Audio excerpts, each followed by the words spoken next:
Good morning mga meses!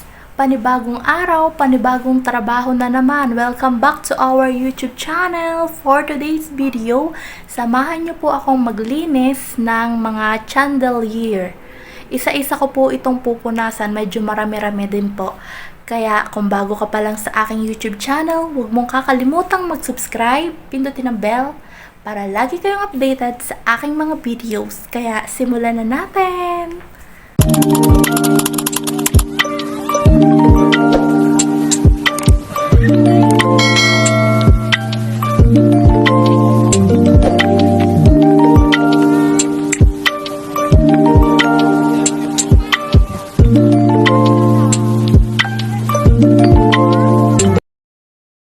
Okay, bago po ako magsimula, itatali ko muna ang aking buhok para wala pong sagabal bago ako magtrabaho. So, inumpisahan ko na nga po palang linisin ang chandelier dito sa aking kwarto. At sobrang gabok na rin po niya. At bago nga po iutos ari ni Madam, ay ginawa ko na.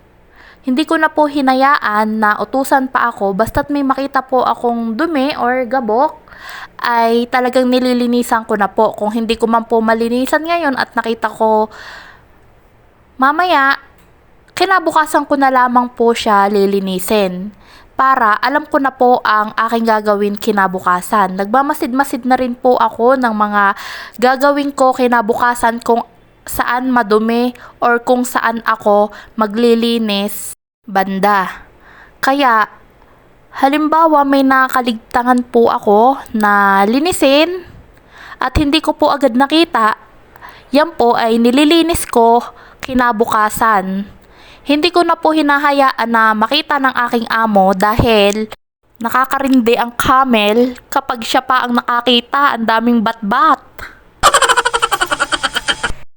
Charot lang. Pero sa tunay meses, basta ako may makitang gabok, automatic lilinisin ko yan. Hindi ko man malinis ngayong araw, kinabukasan ko lilinisin.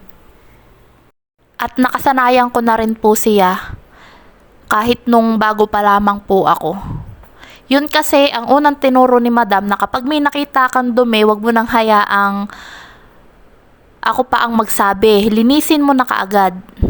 May point rin naman nga po si Madam kaya sinunod ko na lamang hanggang sa nasanay na po ako. At ito na nga po ang pangalawang chandelier na lilinisan ko. Bale, ang chandelier po dito sa aking kwarto ay dalawa lang. Alam niyo mga meses, curious talaga ako dito sa chandelier ni Madam.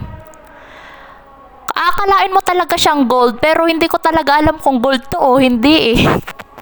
Halos karamihan naman po sa mga gamit ni Madam, kulay gold. Ultimo nga pong kutsara, gold eh. Nung una nga parang ayaw kong gamitin eh. Parang mas gusto ko na lang magkamay. Yung malaking salamin ni Madam, yung tabihan nun, gold din ang kulay.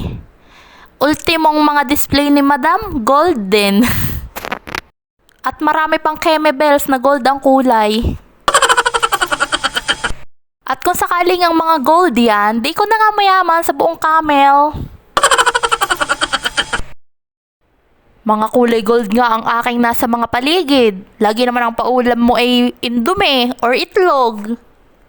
Wala gang camel.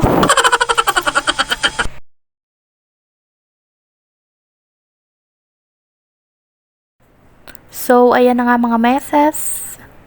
Bumaba na ako ng hagdan at dito naman ako maglilinis ng mga chandelier sa sala.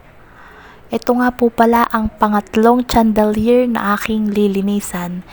Siya nga pala mga meses, ako ay kinakabahan din dyan. Aba, ay kita nyo naman, isang pagkakamali mo lang ng hakbang, ay talagang ospital ka, kulang pa ang sahod. Medyo ingat din kasi mamaya mabagsakan ka pa ng chandelier. Napakabigat niyan. Ay nako po. Nagbayad ka na ospital pa nga. Ito yung pinakaayaw kong trabaho eh. Ng DH, yung mga naakyat ng hagdan. Nako po. Ay talagang nung unang akyat ko ng hagdan at unang buwan pa lang ng trabaho ko dito, ay sinabak na agad ako ng amo ko. Ang una kong nilinis ay bintana ng CR na pagkataas-taas na napakabigat pa ng bintana ay di kay pag nabagsak mo ito, ay di kay basag. At take note mga meses, hindi yung bastang pupunasan mo na lang yung bintanang yun. Kailangan alsin mo yun, yung pinakadalawang sliding na bintana. Bali dalawa kasi yun natatagtag naman yun. Ibababa mo pa yun, Diyos ko, kailangan mo pandandahan, nangangatog-ngatog pa ang tuhod ko. Nung unang sinabak agad ako sa pinakamataas, pinakamahirap na trabaho ni Madam. Siyempre, kinakapa ko pa ang trabaho, medyo kabado pa rin. Hanggang sa unti-unti na nga akong nasanay hanggang ngayon, ay alam ko na. Dati, ako ay sinasamahan pa na yan sa banyo. At tagahawa ko ng hagdan. At syempre, natatakot rin siguro. Pero ngayon, kaya ko na. Hindi na ako takot. Nasanay na nga rin ang aking katawan. At hindi yan basta-basta laang na pupunasan mo nga, ika nga, sabi ko kanina. At yan ay huhugasan pa ng sabon na may Clorox. Tapos, lilinisin mo pa rin yung pinagtagtagan ng bintana na sobrang gabok, mga meses. At papatuyuin mo yung bintana, saka mo uli ilalagay doon na pagkabigat-bigat na naman. Kaya sa mga baguhan, mga meses, alam nyo na inyong gagawin. Kailangan magdahan-dahan kayo kung ayaw nyo kayo ay makabasag. Huwag kayong magmamadali, baka mamaya ay pagmulan pa ng aksidente o kaya mamaya mapahamak pa kayo. Kaya kung ako sa inyo ay kapain nyo muna, huwag kayong agad-agad ay trabaho, itanong nyo muna sa inyong amo kung paano, magpaturo muna kayo hanggang sa makapa nyo na ay masasanay din kayo. At ang sunod ko nga palang nilinesan mga meses na pinakamahirap ay ang exhaust fan. Alam nyo ga po yung exhaust fan, yung nakikita nyo sa banyo na electric fan para magkahangin. Kumbagay pag ikaw'y sumi-R ay para mawala ang amoy, bubuksan mo ang exhaust fan. Yun nga mga meses. Opo, yun nga. Yun ang pangalawan nilinis ko na sobrang gabok. At kapag unang araw nyo na naglinis, halimbawa, kakarating nyo lang at isinabak na agad kayo ni Madam, ay asahan nyo na dudugo ang ilong nyo. Hindi ko naman po sinabing lahat. Pero kalimitan sa mga baguhang OFW na dugo ang ilong, parang allergy. Ganun na ganun po ako nung una na natakot ako. Syempre, bago sa akin Hindi naman ako ganun sa Pilipinas. Yung pala ay allergy. Tapos mga meses, ihanda nyo na ang napakagandang kutis ng inyong mga kamay kapag kayo ay sumabak na dito sa pagtatrabaho sa ibang bansa. Kasi, lalo na po dito sa Saudi, kasi pag kayo ay naghugas ng plato, ultimong paghuhugas ng plato ay nilalagyan ng Clorox. Kasi ayaw nila ng mga amoy ng mga hugasing plato. Ayaw nilang nandun pa yung amoy. Gusto nila amoy Clorox. Halos nung una, nagkanda sugat-sugat na po ang aking mga kamay. Pero binigyan naman ako ng aking amo ng gamot. Yun nga po, petroleum jelly. Tas may dala din naman po ang petroleum jelly.